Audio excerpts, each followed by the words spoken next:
মিষ্টি সকালে সবাইকে নমস্কার। আশা করছি আপনারা সকলে খুব খুব ভালো আছেন। নতুন একটা পর্বে আপনাদেরকে অনেক অনেক স্বাগত জানাই। এখন তো ঘড়িতে সকাল 7:30 বাজে। আমি তো 6টার সময় উঠে প্রতিদিনের মতো সকালের কাজকর্ম সেরে নিয়েছি। আজকে তো শুভ একটা দিন, জন্মাষ্টমী, খুবই তো ভালো দিন। আমরা তো জন্মাষ্টমী কোনো উপোস করি না, নিরামিষ খাওয়া দাওয়াও খাই না। আমাদের বাড়িতে যখন যেরকম থাকে নিরামিষ আমিষ সব কিছু খাই। আমিষ খাই। আমাদের তো অনেক গাছ আছে, তাল পড়েছিল, তাল কুড়িয়ে এনেছি অনেকগুলো। তালের পিঠে বানাবো। এখন তো তালের সিজন চলছে, আর প্রত্যেকের বাড়িতে তো প্রায় তালের পিঠে হয়েই থাকে। আমিও আজকে তালের পিঠে বানাবো। তালের ভাজা বেড়ে ছোটো ছোটো গোড়া করে ভাজা পিঠে বানাবো। পরিবারের সবাই তো খেতে চাইছে, সদস্যরা বলছে তালের ভাজা পিঠে করো, ভাজা পিঠে করো। তা বানানো হয়নি, যেহেতু আজকে জন্মাষ্টমী, আজকের দিনে বানাবো।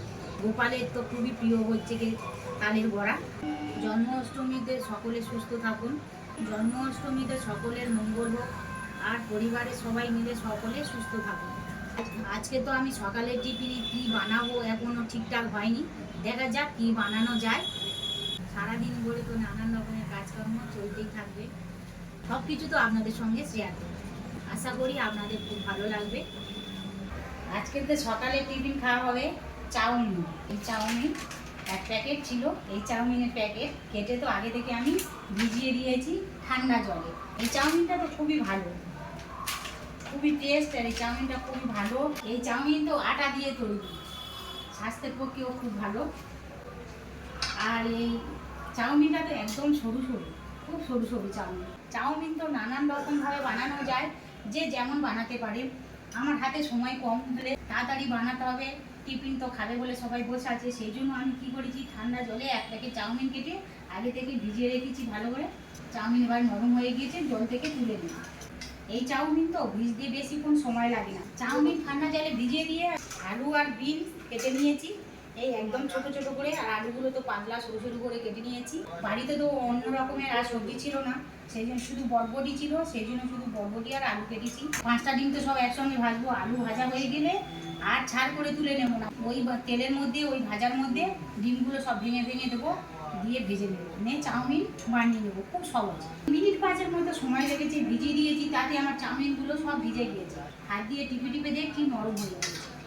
এই চাউমিনগুলো ভিজতে খুবই কম সময় লাগে, যে কোনো বড় জায়গাতে ভিজালে হবে। এই একটা বড় কড়াইতে ভিজিয়ে দিয়েছি, তাতে সুবিধা হবে। বড় কোনো পাত্রে ভেজানো এটা সুবিধা। চাউমিন তো একবার ভিজতে দিলে আরেকবার একটু হাত দিয়ে উল্টে পাল্টে দিতে হয়, দিলে দুপাটটা সমানভাবে। সেই জন্য এই বড় কড়াইতে ভিজিয়ে দিয়েছি। এই কড়াইতে তো চাউমিন বানাবো, অন্য কোনো পাত্র আর ব্যবহার করিনি। এবারে ভালোভাবে ভিজে গেছে, জল থেকে তুলে নেবো, এই ছিদ্রযুক্ত বাটিতে তুলে নেবো, নিলে বাকি যে জলটা থাকবে সে ঝরে যাবে। তেলের মধ্যে দেওয়ার সময় খুবই সুবিধা হবে, জল থাকবে না। ছিদ্রযুক্ত বাটি নাই থাকুক, এরকম জল ঝরিয়ে একটা থালাতে তুলে নিয়ে থালা চারিপাশে ছড়িয়ে দিলে তো বাকি যেই জলটুকি থাকবে থালা আর করে দিলে সব জল ঝরে যাবে। এখন আমি গ্যাস জেলে চাউমিন বানিয়ে নেব। সব দিন সকালে নানান রকমের টিফিন খাওয়া হয়, একই রকম টিফিন তো সব দিন খেতে আর ভালো লাগে না। সেই জন্য আজকে ভাবলাম একটু চাউমিন বানাই। চাউমিন তো সকলের প্রিয়। সকাল সকাল যদি চাউমিন পরিবারের সদস্যদের মুখে দেওয়া যায় তো ওনারা খুবই খুশি খুশি হয়ে খাবে। এগ চাউমিন তো আমার খুব সহজে বানানো হয়ে গিয়েছে। শুধু এগ নয়, তার সঙ্গে অল্প সবজিও দিয়েছি, আলুও দিয়েছি, আর নিজের হাতে বানিয়েছি তো খুব যত্ন সহকারে খুব সুন্দর করে ভেজেছি চাউমিনগুলো। আর একদম তো ঝুরঝুরে চাউমিন, খুব সুন্দর হয়েছে। এবার তো পরিবারে সবাই মিলে খাবো, সেই জন্য সব থালা ধুয়ে বিছিয়ে নিয়েছি। এবারে ভাগ করে করে দেবো। আর ওই বাটিতে আছে আলু ভাজা আর ডিম ভাজা। আলু আর ডিম ছাড় করে ভাজতে হয়নি, চাউমিনের জন্য যে আলু আর ডিম ভেজেছি ওই ভাজতে ভাজতে কিছুটা তুলে নিয়েছি। রাতে তো একজনের মতো ভাত বেশি হয়েছিল, তা সেই ভাতে জল দেওয়া হয়েছিল। সকালে আজকের পান্তা খাবে, যে কেউ একজন তো খাবে, পান্তা তো শুধু খাবে না, সেই জন্য ওই এক বাটি আলু আর ডিম ভাজা তুলে রেখেছি। এবার তো আমি প্রত্যেকের জন্য এই চাউমিন থালাইতে থালাইতে তুলে দেব। চাউমিনটা তো খুব সুন্দর হয়েছে, চাউমিনটা একদম ঝুরঝুরে সরু চাউমিন, এর আলাদা স্বাদ। এই সরু চাউমিন, এই চাউমিনটা খেতে খুবই দুর্দান্ত লাগে। গরম, একদম গরম গরম চাউমিন। মা বাবা এসেছে আমাদের বাড়িতে, আর আমরা আছি, বোন আছে, সেই জন্য তো এতগুলো থালায় ভাগ ভাগ করে তুলে দিয়েছি। সবাই মিলে সকালে টিফিনে খাবো চাউমিন। এবার তো আমি খেয়ে দেখব কেমন হয়েছে চাউমিন, এর কেমন স্বাদ হয়েছে। সত্যি খুব ভালো টেস্ট হয়েছে। এই চাউমিনে তো বেশি কোনো কিছু মশলা পড়েনি, খুবই সাধারণ, শুধু তেল দিয়ে ডিম আলু সবজি দিয়ে আর একটু অল্প একটু হলুদ, ব্যাস, আর কোনো তো মশলা পড়েনি। কম মশলাতেও খুবই ভালো স্বাদ হয়েছে। এনা চাউমিন খাও মা। এই দেখুন বন্ধুরা, আমাদের দাদা বাজারে গিয়েছিল, বাজার থেকে তো চিংড়ি মাছ এনেছে। আজকে তো অন্য ধরনের চিংড়ি, আজকে তো এই চাঁদনি চিংড়ি এনেছে, ভালো জ্যান্ত টাটকা চিংড়ি। 200 চিংড়ি মাছ এনেছে। চিংড়িগুলো ভালো করে ধুয়ে কেটে নেবে। আর এই ছোলা কচু, এবারে টাটকা কচু বাবা নিয়ে এসেছে, একদম চাষের কচু, হাত কিটোই না বা খেলে পরে গোলাও কিটোই না, কিচ্ছু হয় না, খুব ভালো কচু। আর এই কচুর স্বাদ খুব অসাধারণ। কচু আনেনি, কচু খাবে তো ধরেছে, বড় বড় হয়নি বলে আনেনি, ওই জন্য কচুর ডাকগুলো কেটে কেটে গুছিয়ে প্যাকেটে করে এনেছে। এই কচুগুলো এখন কেটে নেবো ঝটপট। কচু তো কাটতে খুবই সহজ, কিন্তু সময় একটু বেশি লাগে। এর প্রত্যেকটা গায়ে আঁশ ছাড়িয়ে ছাড়িয়ে তো কাটবো। আমাদের দাদাতে চিংড়ি মাছ এনেছে, চিংড়ি মাছ দিয়ে কচু ঘন্ট বানাবো। আর এই কলমি শাকও এনেছে বাবা, এই কলমি শাকও ভাজা করবো। এই কচু কাটলে তো হাত কালো হয়ে যায়, কচু ডাঁটা তো আয়রন থাকে, হাত কালো কষ হয়ে যায়। সেই জন্য কচু কাটার আগে হাতে যদি একটু তেল মাখিয়ে নেওয়া যায়, তাহলে আর অত হাত কালো হয় না, কষ ধরে না। কিন্তু আমি হাতে তেল মাখিয়ে নিই। আমি এই কচু কাটার পরে ভালো করে ধুয়ে নিয়ে হাতও ভালোভাবে ওলে নেবো, পরিষ্কার করে নিলে পরে উঠে যাবে। এইভাবে কচু গায়ে আঁশগুলো ছাড়িয়ে নেবো, নিয়ে পরিষ্কার পরিচ্ছন্ন করে কচুগুলো ছোটো ছোটো করে কেটে নেব। চিংড়ি মাছ দিয়ে কচু ঘন্ট বানাবো। ছাড়ানোর পরে ভালো করে ধুয়ে ভাপিয়ে নেবো। এইভাবে সব কচুগুলো ঝটপট কেটে নেব। এই দেখুন, কচু কেটে হাতে যেন মনে হচ্ছে মেহেন্দি করেছে, হাতে তো প্রচুর কষ লেগে গেছে, মেহেন্দির মতো কালার হয়েছে। কচু তো কেটে এক ঝুড়ি হয়েছে, ভালো করে ধুয়ে নিয়েছি, সেই জন্য প্রেসার কুকারে দিয়ে কচুগুলো সব ভাপিয়ে নিয়েছি। আর একসঙ্গে তো সব কচু ভাপানো যাবে না, সেই জন্য দুবার করে ভাপাতে হয়েছে। একবারে ভাপিয়ে নিয়েছি নুন দিয়ে, আর অন্য কিছু দিইনি, নুন দিয়ে ভাপিয়ে নিতে কচুর যে আয়রন জল, অনেক জল বার হয়েছে কালো কালো, নিয়ে এই ছিদ্রযুক্ত বাটিতে ঢেলে নিয়েছি, জল ঝরিয়ে নিচ্ছি। এইভাবে হাত দিয়ে চেপে চেপে নেবো, নিলে বাকি জলটাও বেরিয়ে যাবে। প্রথমবারে কচুটা এই জল ঝরিয়ে থালাইতে ঢেলে নিয়েছি, আর এবারে আরেকবার ভাপাতে দিয়েছি। এই প্রেসার কুকারের মধ্যে আছে চিংড়ি মাছ, সব পরিষ্কার করে কেটে নিয়েছি। এদিকে তো ভাত হচ্ছে, কলমি শাক ভাজা হবে, কলমি শাকও কেটে নিয়েছি। মুসুরির ডাল একটু সিদ্ধ মতো করবো, এই মুসুরির ডাল ধুয়ে রেখে দিয়েছি। কড়া তো বসিয়ে দিয়েছি, দিয়ে গ্যাসটা জেলে দেবো।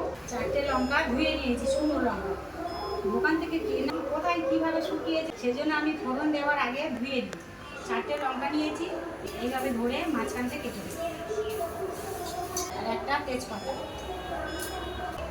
আজকে তো কচু ঘন্ট বানাবো সর্ষের তেল দিয়ে, সর্ষের তেল দেবো কড়াইতে। কাটার সময় তো কচু অনেকগুলো হয়েছিল, ভাপানোর পরে এই এতগুলো হয়েছে, কমে গিয়েছে কত। দুটো মিডিয়াম সাইজের পেঁয়াজ পাতলা করে কেটে দিয়েছি, তেলের মধ্যে দেবো। পেঁয়াজ তো ভালো লাল লাল করে ভাজা হয়ে গিয়েছে, এই সময় আমি গ্রেট করা রসুন দেবো। এবারে আমি 5 ফোড়ন দেবো।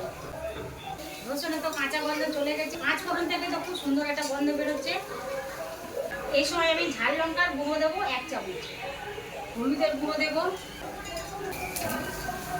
চিংড়ি মাছ তো আগে থেকে ভেজে রাখিনি, এই মশলার মধ্যে দেবো কেটে রাখা চিংড়ি মাছ। মশলাও ভাজা হয়ে যাবে, চিংড়িও ভাজা হয়ে যাবে। চিংড়ি যেহেতু কম সময় লাগে ভাজতে, চিংড়ি তো ভালোভাবে মশলার সঙ্গে ভাজা হয়ে গেছে। এই সময় ভাপিয়ে রাখা জল ঝরানো কচু দেবো মশলার মধ্যে। কচুগুলো দেওয়ার পরে মশলার সঙ্গে ভালো করে কষে নেব। কাটার পরে ভাবানো থাকলে রান্না করতে খুবই সহজ, আর তাড়াতাড়িও হয়ে যায়, আর তো ঢাকা দিতে লাগবে না। এই সময় তোমার গ্যাস জোরে আছে। এবারে তো অল্প একটু চিনি দেবো, চিনি দিলে কচু ঘন্টের স্বাদও খুব ভালো হয়। এবারে 1 চামচ জিরের গুঁড়ো দেবো, কোনো মশলা দেবো না। এবারে যখন কচু ঘন্ট হয়ে আসবে একটু চেখে দেখবো নুন ঠিকঠাক আছে, নুন কম হলে নুন দেবো, আর কিছু দেবো। এইভাবে কষে কষে যতক্ষণ না রস শুকিয়ে যায় কচু ঘন্টে ততক্ষণ পর্যন্ত হতে থাকবে। এদিকে আর একটা কড়া বসিয়ে দেবো, দিয়ে গ্যাস ঢেলে দেবো। এদিকে তো কড়া গরম হয়ে গিয়েছে, 4-5টা শুকনো লঙ্কা নিয়েছি, এইভাবে ধরে কেটে দেবো মাঝখান থেকে। দিলে ফোড়নও হবে, এর যে ঝালটা আছে সেটা ঝালও হয়ে যাবে, একসঙ্গে দু রকমের কাজ হবে। কলমি শাক ভাজবো, সেই জন্য তো সাদা তেল দেবো কড়াইতে। অল্প একটু 5 ফোড়ন দেবো, স্বাদ মতো নুন দেবো। কলমি শাক ভাজা আর কোনো মশলা দেবো না, এই মশলাই হয়ে যাবে। নুন দেওয়ার পরে খুঁটি দিয়ে এইভাবে একটু মশলার সঙ্গে একটু নেড়ে নেব। ফোড়ন থেকে তো খুব সুন্দর একটা গন্ধ বেরোচ্ছে। এবারে কেটে ধুয়ে রাখা কলমি শাক তেলের মধ্যে দেব।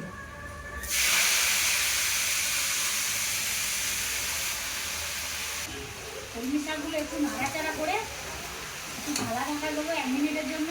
1 মিনিটের পরে ঢাকা খুলে দেবো, দিয়ে নাড়াচাড়া করলে কলমি শাক ভাজা হয়ে যাবে। একটু ঢালা ঢাকা দেবো। এদিকে কচুর ঘন্ট তো একটু বাড়ে বাড়ে নাড়তে হবে, নয়তো কড়ার গায়ে লেগে যাবে। রাঁধুনি বাটা দিলে একটু কচু ঘন্ট খেতে খুবই ভালো লাগে, কিন্তু দোকানে কিনতে গিয়েছিল রাঁধুনি পাওয়া যায়নি, সেই জন্য আর কি করা যাবে, রাঁধুনি ছাড়া কচু ঘন্ট হচ্ছে। চিংড়ি মাছ তো পড়েছে, খেতে অসাধারণ লাগবে। কচু ঘন্ট তো আমারও খেতে খুব ভালো লাগে, এই দিয়ে তো শুধু ভাত খাওয়া যাবে। পরে শেষে রস শুকিয়ে গেলে অল্প একটু গরম মশলা দিয়ে নামিয়ে নেব। রান্না তো শেষ বেশ সব কমপ্লিট হয়ে গিয়েছে, সব কিছু তো সাজিয়ে গুছিয়ে নিয়ে বসে পড়েছি। এবারে তো পরিবেশন করব। প্রথমে তো মা খাবে, মা অসুস্থ, সেই জন্য সব কিছু তো নিয়ে বসে পড়েছি। এই দেখুন, এই যে কচু ঘন্ট চিংড়ি মাছগুলো কত সুন্দর হয়েছে, দেখুন কালারটা খুব সুন্দর হয়েছে। আর এই কলমি শাক ভাজা,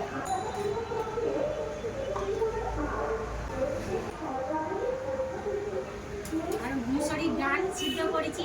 সিদ্ধ করার পরে কাঁচা সর্ষের তেল, কাঁচা লঙ্কা, নুন দিয়ে মাখিয়ে নিয়েছি। কত সুন্দর দেখতে হচ্ছে। এরকমভাবে মুসুরির ডাল সিদ্ধ করে মাখালে খেতে খুব অসাধারণ লাগে। যদি আরও কাঁচা পেঁয়াজ দেওয়া যায়, কাঁচা পেঁয়াজটা দিইনি, ঘন হয়েছে, একদম পাতলা নয় আর একদম ঘন নয়, খুব সুন্দর হয়েছে।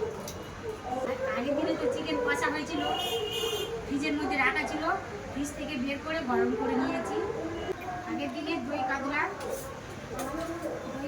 ফ্রিজের মধ্যে রাখা ছিল, গরম করে নিয়েছি।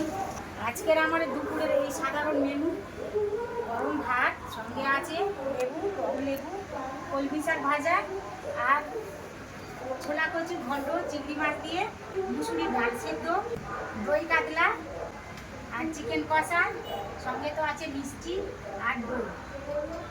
আজকের আমার এই দুপুরে সাধারণ মেনু, সবাই মিলে তো খাবো। এবারে তো আমি পরিবেশন করব। প্রথমে আমার মা খাবে, থালা তো সাজিয়ে দিয়েছি। মা খাওয়া হয়ে গেলে তারপরে আমরা সবাই একে একে খেয়ে নেব। এই তালগুলো তো আমাদের গাছের তাল, গাছ থেকে তো কুড়িয়ে আনিছি পিঠে করবো বলে। তালগুলো তো একদম পেকে গেছে, খুব সুন্দর একটা তালের গন্ধ আছে। 4টে তালে তো অন্য ছাড়লে অনেকগুলো হবে, সেই জন্য 4টে তালে বানাবো না, দুটো রেখে দেবো, দুটো তালে বানাবো। তাহলে এখন মুটি ছাড়িয়ে নেবো।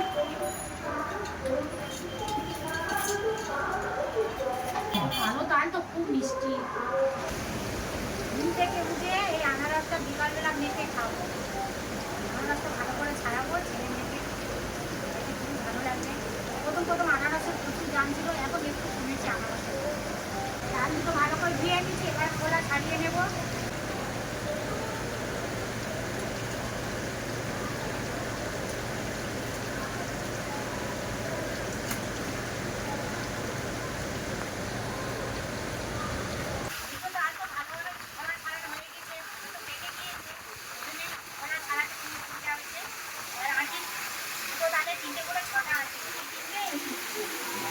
হাত দিয়ে চটকে নেবো এইভাবে, কোনো জল দেবো না, ফেটে গেছে তো শক্ত থাকবে, জল দিয়ে এইভাবে চটকে নিতে হবে। কিন্তু এই তালে জল দিতে লাগবে।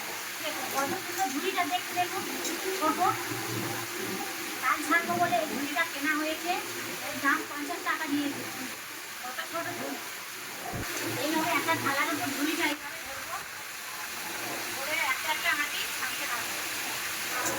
দুটো তালে 6টা আঁটি ভালোভাবে ছানা হয়ে গেল, কত সুন্দর নোট হয়েছে। আর এদিকে তো আমার বোনের ছেলে আছে, কত সুন্দর সুন্দর তো ধাঁধা শোনাচ্ছে, ধাঁধা শুনতে শুনতে তো আমার তালগুলো সব ছানা হয়ে গেল। হ্যাঁ হ্যাঁ বলো। সবাইকে ধুতে দেওয়া হলো, কিন্তু কাউকে ধুতে দেওয়া হলো। আমি তো জানি না বাবা, তোর উত্তরটা কি হবে তুমি বলে দাও। বলুন। তারপরে আর কি ধাঁধা জানো বলো তো, একটু শোনাও তো আমার বন্ধুদের। চোখ আছে কিন্তু দেখতে পাই না। কি হবে উত্তর, আমি তো জানি না বাবা, বলো। আনারস। সঠিক উত্তর। তারপর আর কি জানো বাবা? কোন মামা চারটে পা? বাবা আমার তো জানা নেই, সত্যি আমার জানা নেই। এই এত সুন্দর সুন্দর ধাঁধা তো সত্যি আমার জানা নেই, তোমার থেকে আমি শিখবো। বলো উত্তর কি হবে? বাঘ মামা। বাহ বাহ বাহ, খুব সুন্দর তো, যেমন ধাঁধা তেমনি তার উত্তর। থ্যাংক ইউ বেটা, থ্যাংক ইউ।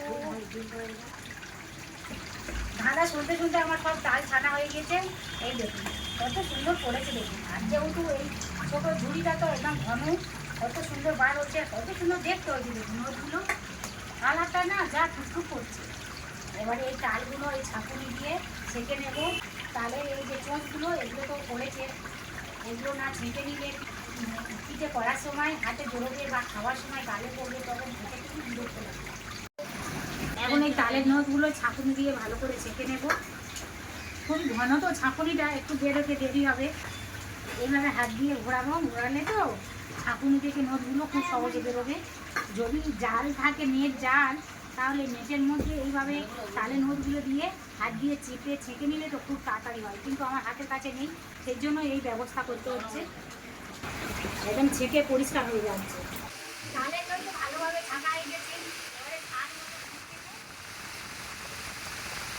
500 সুজি আর 500 ময়দা, 100 দুধ দিতে হবে। 500 সব তো একসঙ্গে দেবো না, ওইগুলো নেব। 500 সুজিতে এনেছে দুটো প্যাকেট, একটা প্যাকেটে সুজি নেব। এখন তো তালের সিজন চলছে, বছরের পর তাল দিয়ে তো একবার হলেও পিঠে বানিয়ে না খেলে কেমন লাগে। সেই জন্য তো আজকে আমাদের তাল দিয়ে ভাজা পিঠে হবে, তালের বড়া পিঠে হবে। আজকে তো জন্মাষ্টমী, প্রায় প্রত্যেকের বাড়িতে আগে তালের বড়া পিঠে হচ্ছে। আমাদের বাড়িতে তো আমি বানাচ্ছি। তালের সুজি দিয়েছি 1 প্যাকেট, মানে 250। আর এর জন্য 500 ময়দা আছে, আর হাফ দেবো, হাফ রেখে দেবো। তো আমুল দুধ এনেছে, দুধ নাও দিতে পারেন, কিন্তু তালের ভাজা পিঠে তো স্বাদ বাড়ার জন্য আমি এখানে দুধ দিচ্ছি, আমুল দুধ। খুবই দুর্দান্ত খেতে হবে।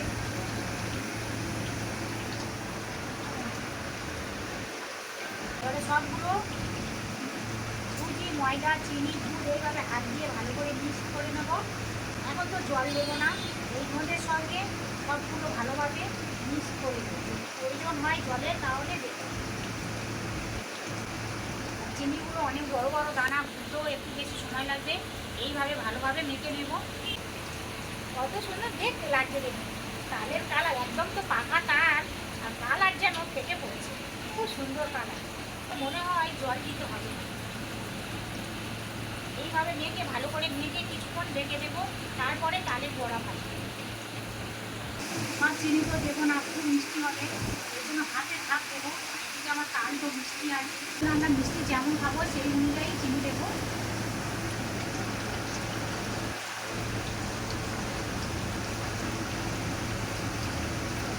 মিষ্টির থেকে একটু ছোটো।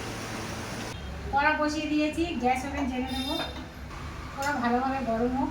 বড়া পিঠেগুলো তেলে তো ভাজবো এই সাদা তেল দিয়ে। 1 লিটার তেল তো সব দেবো না, বেশিরভাগটা দেবো, একটু রেখে দেবো। যেহেতু বড়াগুলো তো ডুবো তেলে ভাজতে হয়, 500 বেশি তেল দিয়েছি। তেল ভালোভাবে গরম হোক, ঢাকা খুলে দেবো। সুজিগুলো তো বেশ ভালো ফুলে গিয়েছে। প্রথমে তো 1 প্যাকেট সুজি দিয়েছিলাম, তারপরে দেখি না মাখাতে, নোদের সঙ্গে মাখাতে গিয়ে কম হয়েছে, ও সেই জন্য 500 সুজি সব দিয়েছি। এই 500 ময়দাও সব দিয়েছি, মোট 500 ময়দা আর 500 সুজি মিলে 1 কেজি সুজি। তো এইবার মেখে ঢেকে রেখেছিলাম, ফুলে গিয়েছে। কড়াইতে তো তেল দিয়েছি, তেল গরম হচ্ছে।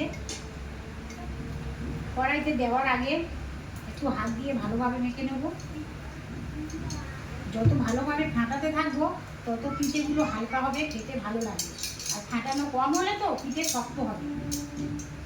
বেশিক্ষণ ধরে এইভাবে মেয়েকে যদি রেস্টে রেখে দেওয়া যায় তাও আরও ভালো হবে। আমার হাতে অত সময় নেই, 10 মিনিটের মতো ঢেকে রেখে দিয়েছিলাম।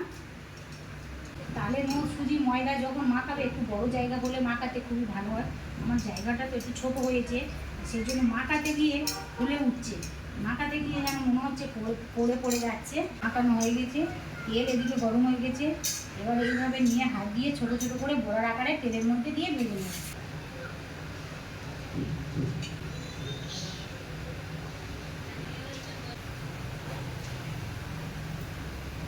প্রথমে তো অল্প করে দিয়ে ভেজে তুলে নেব, খুব বড় দিনে মাঝারি সাইজে হচ্ছে। এইভাবে টপ টপ করে তেলের মধ্যে দেবো।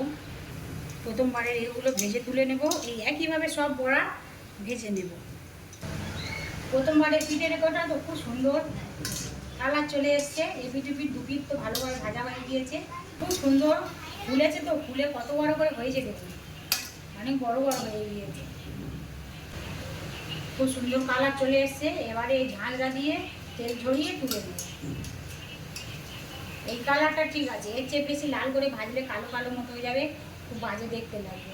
মাঠে যেগুলো দিয়েছিলাম এক ঝাঁঝরা হয়েছে, সবগুলো এইভাবে তেল ঝরিয়ে নেবো, নিয়ে একটা গামলাতে তুলে রাখবো। ততক্ষণ তেল ঝরুক আর আমি ততক্ষণ আর একবার হাত দিয়ে এরকম ছোটো ছোটো বড়া দেবো তেলের মধ্যে।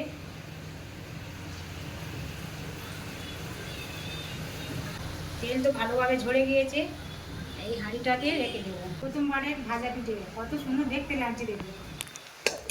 এই একইভাবে সবগুলো এইভাবে বানিয়ে নিই। চালের বড়া পিঠে ভাজার পরে তো এক হাঁড়ি হয়েছে, সুন্দর লাগছে দেখুন। বড় বড় করে ভেজেছি আর ফুলে তো টগো টগো হয়ে গিয়েছে, খেতে তো খুবই অসাধারণ হয়েছে। আজকে তো বিকালে একটু বের হয়েছিলাম, অল্প কিছু কেনাকাটা ছিল, অল্প কিছু কেনাকাটা করেছি, তো সব কিছু আপনাদের সঙ্গে শেয়ার করব। এই দেখুন, প্রথমে এই একটা হার কিনেছি আমার জন্য। কেমন হয়েছে হারটা, আমার তো খুবই পছন্দ হয়েছে। একটা গার্ডার কিনেছি, একটা ল্যাকমি ফেস পাউডার কিনেছি, একটা ফেয়ার লাভলি বেবি ক্রিম কিনেছি। এইগুলো অনেকদিন থেকে কিনি করে কেনাই আর হয়নি, দরকার ছিল এই জন্য তো কয়েকটা জিনিস কিনেছি। কেনার শেষ নেই, কিনলে তো অনেক, তাও অল্পর উপর দিয়ে কেনাকাটা করেছি। এটা একটা জন্মদিন বাড়ি পড়েছে, জন্মদিনের বাড়ি গিফট কিনে এনেছি। তো প্যাকিং করে দিয়েছে, কীভাবে খুলে দেখায় আপনাদের, দেখি চেষ্টা করি খোলা যায় কি। তো খুলে দেখায়, আপনাদের দাদা তো বকাবকি করছে, বলছে যে দোকান থেকে প্যাকিং করে এনেছি আর খুলতে হবে না, কিন্তু আপনাদের সঙ্গে শেয়ার না করলে আমার তো মন মানছে না। দেখুন খুলে ফেলেছি, শেষ বেশ খুলে ফেলেছি। কেমন হয়েছে আমার জন্মদিনের বাড়ির গিফটটা, 5 বছরের বাচ্চার জন্মদিনের গিফট। দেখুন, এটা মিল্টনের জলের বোতল। এই গরমের সময় ঠান্ডা জল থাকবে, আবার শীতের সময় গরম জল থাকবে। একটা মিল্টনের বোতল, জলের বোতল, খুব সুন্দর। বিভিন্ন কালার ছিল, আমার এই কালারটা পছন্দ হয়েছে। এই গিফটটা কেমন হয়েছে কমেন্ট করে জানাবেন। আবার দোকানদারের মতো প্যাকিং করতে পারবো কি না জানি না। এই ছিল আজকের আমার কেনাকাটা করে এসে তো একেবারে ঘামে নাজেহাল অবস্থায় পাকার তলায় বসেছি, ঘাম তো জুড়িয়ে গেছে। এবারে ড্রেস চেঞ্জ করে ফ্রেশ হয়ে নেব, নিয়ে আবার তো রাতের খাবার বানাতে হবে, খেতে তো হবে, না খেয়ে তো ঘুমানো যাবে না। আজকের মতো ভিডিওটা এখানে শেষ করছি, আজ তাহলে আসি, দেখা হবে আবার নতুন কোনো ভিডিওতে। আপনারা ভালো থাকবেন, সাবধানে থাকবেন আর সকলকে খেয়াল রাখবেন।